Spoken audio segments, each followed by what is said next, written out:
Hey guys, on est chez Doha Talk, the talk we need to have. Ok, j'alterne entre deux chaînes. J'ai le It's About Everything où j'essaie de plus rester dans les gossips, le côté des célébrités, les personnalités, regarder les faits d'actualité. Et le Doha Talk, c'est the talk we need to have sur les topics. Et là, on est sur the talk we need to have. Il y aurait beaucoup de vidéos qui s'en viennent sur cette chaîne-là, justement. Et on va commencer avec un événement naturel, une catastrophe naturelle qui est arrivée dans les Caraïbes. En effet, je suis des Caraïbes, ok? Donc actuellement, il y a le cyclone Melissa qui fait des ravages et que ce soit, je sais que la Jamaïque en particulier, ils vivent, c'est compliqué. Il y en a qui ont perdu leur maison du jour au lendemain. République dominicaine, Cuba aussi, il y a Haïti aussi qui vit de quoi? Un peu partout.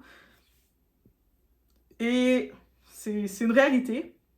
Le cyclone Melissa, l'un des plus violents de l'histoire récente des Caraïbes, a frappé Haïti, la République dominicaine et la Jamaïque. Il y a aussi Cuba, j'ai pu comprendre.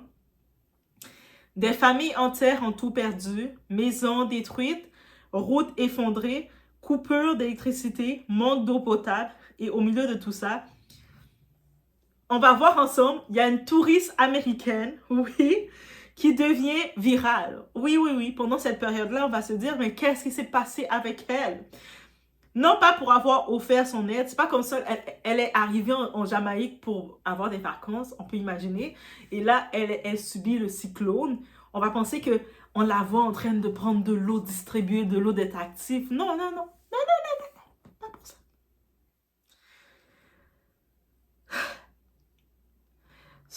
Mais elle est virale parce que pour ses plaintes du petit déjeuner. Et c'est inacceptable que vous ne me servez pas mes petits déjeuners de all inclusive, all service. Et tu vois les employés qui sont en larmes parce qu'ils ont perdu leur maison, ils sont en train d'essayer ils ont plus de contact avec leur famille, qui sont coincés. Et t'entends une qui parle de mon petit déjeuner, mon petit déjeuner. Oui, vous avez très bien entendu. Elle a reproché aux personnes du Rio Montego Bay de ne pas avoir reçu son petit déjeuner luxueux habituel. Je paye mon argent pour avoir mon petit déjeuner. Quand je vous dis qu'être déconnecté, c'est une force, j'aimerais ça avoir la force de cette femme-là. The talk we need to have quand on est touriste ou pas. On y va.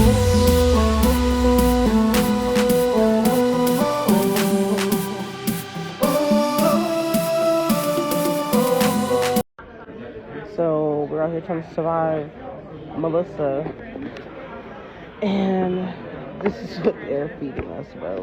What the fuck is this? Yo, I'm pissed off. So why couldn't we leave when y'all fucking feeding us pastries for breakfast and we still had to pay full price to stay here? Like, come on. May I ask where you're going now? We going to get something to eat. Everything closed across the street. Everything closed. Gas station, shopping mall, everything closed. So what are y'all doing for gas? You all knew this storm was coming, right? So you gonna give us bag lunches, bag breakfast, some pastries? That's so disrespectful. Le cyclone Melissa et ses ravages dans les Caraïbes. Melissa n'était pas une simple tempête tropicale. C'était un monstre de catégorie 5. Haïti a vu ses terres déjà fragiles submergées par les pluies. On sait déjà, catastrophe sur catastrophe, Haïti est toujours dans la ligne pour recevoir les catastrophes. Dès qu'il s'agit de recevoir des catastrophes, Haïti est le premier, elle vient dans la ligne, on laisse pas de chance. Mère Nature, donnez-nous des chances. Donc, Haïti, on a République dominicaine, où ce que Santo Domingo, les rues, le monde avait des canoës, limite des canopes pour pouvoir traverser.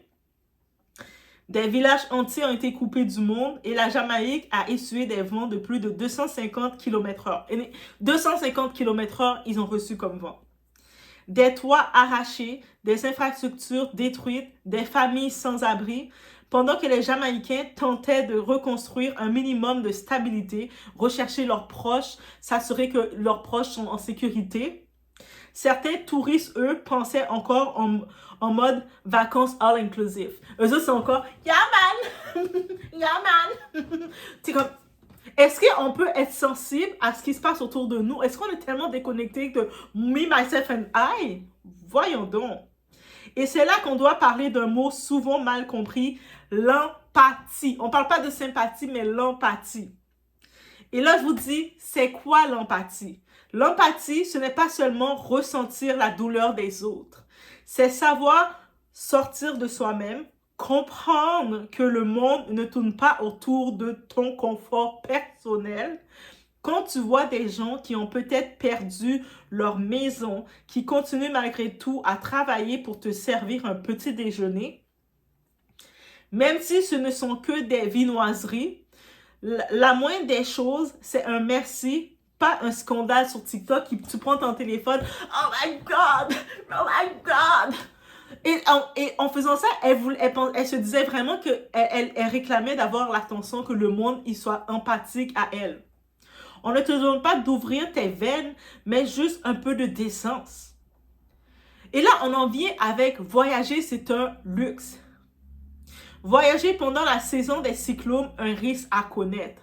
Tu sais, les Caraïbes, c'est beau. On vous conseille tous de venir aux Caraïbes. Je suis un enfant des Caraïbes. I'm an island girl, guys. Donc, on aime la plage.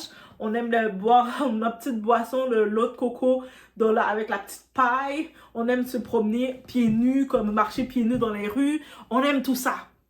Mais il faut comprendre la réalité. On n'a pas 4 saisons, nous. Il y a la saison sèche, il y a la saison des cyclones aussi.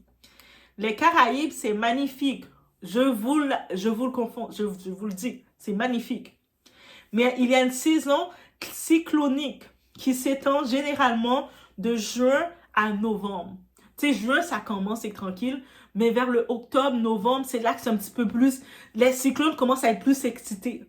Là, on a eu Mélissa qui était catastrophique, elle. Mais c'est ça. Et quand tu voyages dans cette période, tu prends un risque conscient. Les vols vont être annulés, risquent d'être annulés souvent parce que quand il y a trop de vent, la cyclone se promène, les avions ne peuvent pas aller se battre avec les cyclones.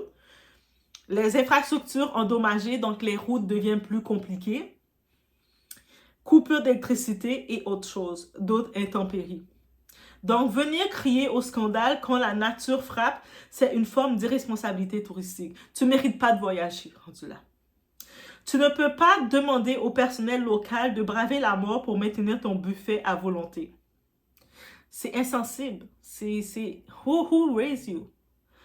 Comment être utile quand on est sur place lors d'une catastrophe naturelle? C'est-à-dire, tu décides de voyager, tu sais que tu peux être dans la période de cyclonique, mais tu décides quand même de ton choix d'y aller, it's good. Maintenant, tu te dis, comment je peux agir quand je suis sur place?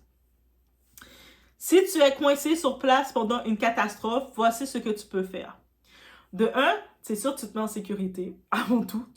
Depuis que tu es sûr que toi, tu es en sécurité, ok, mais tu peux offrir ton aide, même si c'est symbolique. Que tu aides à distribuer de l'eau, à ramasser des débris ou à servir les repas. C'est-à-dire, tu vois, le personnel, ils vont sûrement être en staff ready. C'est-à-dire ça va pas être tout le staff qui vont être là, ils vont être low staff. Il y aurait moins de gens. Peut-être il y a des gens, ils ont été obligés d'aller chercher leur famille. Ils sont coincés. Donc, il y a moins de monde, il y a moins d'opérations pour rester, pour te servir, toi, dans l'hôtel. Mais toi, tu peux voir des fois ça, tu peux t'offrir. Tu sais, même si, oui, tu sais que tu as payé pour avoir le luxe, mais c'est une catastrophe naturelle qu'on n'a rien demandé, tu peux te dire, hé, mais si tu veux, moi, je peux vous aider à distribuer de l'eau. Même s'ils te disent finalement, non, t'inquiète, ma chérie, tu peux aller t'asseoir, t'amuser, Yamen, on se débrouille, mais merci. Mais fais semblant au moins. Surtout, même si tu décides de pas offrir ton aide, reste respectueux. Les travailleurs sont souvent inquiets pour leur propre famille. Pendant qu'ils sont en train de préparer tes petites viennoiseries pour te donner, eux autres, ils ont les larmes aux yeux en train de se dire et j'espère que ma grand-maman, on a pu l'évacuer tranquillement, elle va bien. Donc, il faut au moins penser à ça.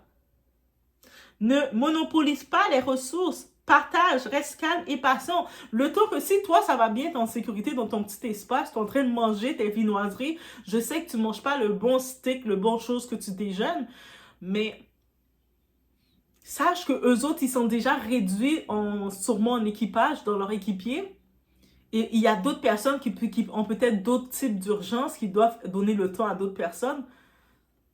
Tu sais, sois pas égoïste. Arrête de faire tes caprices. Utilise ta plateforme intelligemment. Plutôt que de te plaindre sur les réseaux, relaie le besoin des habitants, des ONG, des abris. C'est-à-dire, tu es sur place, tu regardes, ah, la catastrophe est venue. On a dans tel secteur, il n'y a plus d'eau potable. On aurait les ONG, on est localisé tel endroit, j'ai pu me promener dans tel quartier, il n'y a plus d'eau potable, il y a beaucoup de familles qui ont besoin d'eau. Comme ça, tu vas signaler aux ONG.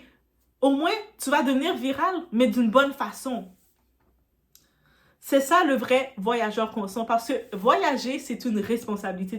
C'est pas juste tu prends ton passeport, tu vas commencer à piaffer comme ça dans le pays des gens. C'est une responsabilité. Tu viens dans le pays d'autrui, tu dois t'adapter au pays d'autrui, tu dois respecter l'accueil d'autrui. Et aussi, tu viens pas pour être une peste dans le pays d'autrui. Le tourisme n'est pas une excuse à l'égoïsme. Oui, tu paies ton séjour, mais quand un ouragan de catégorie 5 dévaste un pays, le contrat implicite du luxe s'arrête là où la survie commence. Les hôtels font ce qu'ils peuvent avec les moyens du moment. Et parfois, ces petites mains qui te servent des croissants dorés ont peut-être dormi dans un refuge la veille. Peut-être des fois, ils ont passé la nuit, ils n'ont pas dormi peut-être même. Ils étaient là en train de veiller que toute leur famille était safe, en sécurité. Là, ils arrivent pour venir travailler. Ils sont à bout, ils sont craqués. Et là, ils voient que toi, tu es en train de parler. Mon petit déjeuner, là, j'ai pas quelqu'un. Crois-moi, là. L'humanité avant les privilèges. Cette histoire n'est pas juste une anecdote virale. Elle reflète quelque chose de plus profond. Notre incapacité collective à relativiser nos privilèges face à la souffrance des autres. Le vrai luxe, parfois, c'est juste d'être en vie. Et le vrai voyage, c'est celui qui te rend plus humain. Donc, laisse-moi savoir dans les commentaires, penses-tu qu'on doit apprendre à voyager autrement? Et surtout, est-ce que l'empathie devrait être une condition obligatoire pour faire du tourisme dans des zones fragiles ou des zones tout court? Moi, je suis quelqu'un, vous savez ou vous ne savez pas, donc j'en le dis quand même, j'aime voyager. Je voyage autant que je peux être dans un resort tout inclus, autant que je peux voyager en mode sac à dos, autant que je peux voyager en mode hôtel, en mode hybride, de tous les genres. Et, tu sais, quand tu voyages, tu es responsable. Tu dois être responsable. Et puis, tous les temps que j'ai voyagé, j'ai jamais eu de mauvais événements qui m'est arrivé. Comme on touche du bois aussi. Mais aussi, il faut observer autour de toi. Et puis, tu ne dois pas aller chez quelqu'un dans le pays d'autrui et être dérangeant, être nuisible, commencer à faire tes caprices de reine. Je vais te servir comme une reine. Non. Oui, des fois, il peut arriver des petits événements, mais là, quand on parle d'un cyclone numéro 5, catastrophe naturelle, tout le monde est en panique. Toi, tu es en train de filmer, de faire la folle de toi parce que ton déjeuner n'était pas comme tu avais payé. Mais est-ce que quand tu avais booké pour aller en voyage en Jamaïque pendant la période cyclonique, est-ce que tu avais booké justement pour avoir un cyclone?